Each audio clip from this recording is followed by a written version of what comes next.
Good morning बच्चों। आज देखिए बात करते हैं हम लोग क्या कि पैरेलल प्लेट कैपेसिटर में अगर कंपोजिट डाइइलेक्ट्रिक मीडियम होगा तो उसमें कैपेसिटेंस का मान कितना होता है। तो देखिए जैसे मान लीजिए कि हम लोग सिंगल डाइइलेक्ट्रिक मीडियम का अगर बात किए तो उसमें हम लोग का मान लीजिए एक्स प्लेट था, वाई प्लेट था और ये इसका सेपरेशन प्लेट का डी है और प्लेट एरिया ए है। इस पे आप पॉजिटिव चार्ज दिए हैं, इस पे उतना ही निगेटिव चार्ज है। तो देखिए सिंगल डाई इलेक्ट्रिक मीडियम अगर बीच में है, जैसे मान लीजिए एयर है यहाँ पे, तो एयर के केस में कैपेसिटेंस हम लोग निकालते हैं तो ये आता है ए एप्सिलॉन नॉट और यहाँ एप्सिलॉन आर लेंगे जो हमारा एयर के केस में 1 हो जाएगा। तो अगर वैक्यूम और एयर हो तो यहाँ पे हम लोग इसका मान 1 पुट कर देते हैं। लेकिन अगर कोई डाइइलेक्ट्रिक मीडियम हो तो वहाँ पे हम लोग एप्सिलॉन आर का मान लेके चलते हैं, जो भी उस मीडियम का वैल्यू होगा यहाँ पुट कर देंगे। तो देखिए जैसे सिंगल डाइइलेक्ट्रिक मीडियम में यहाँ पे कैपेसिटेंस का मान आप ऐसे लिख सकते हैं, जैसे मान लीजिए इसको अगर हम बटा में कर दें तो ए एप्सिलॉन नॉट बाई क्या हो जाएगा, ये डी बाई हो जाएगा क्या, एप्सिलॉन आर। ठीक है।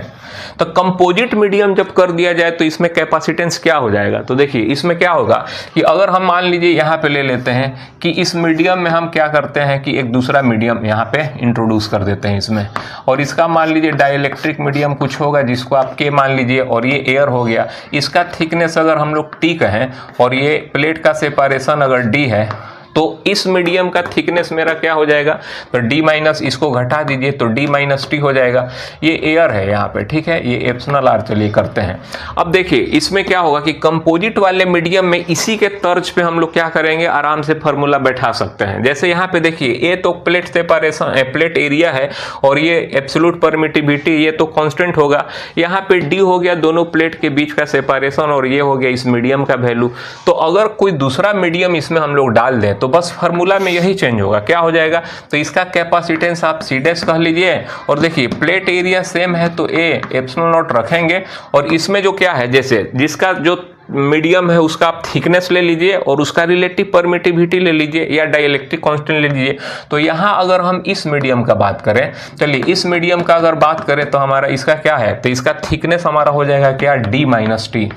ठीक है, ई टी को घटा देंगे डी में से तो इस मीडियम का निकल जाएगा।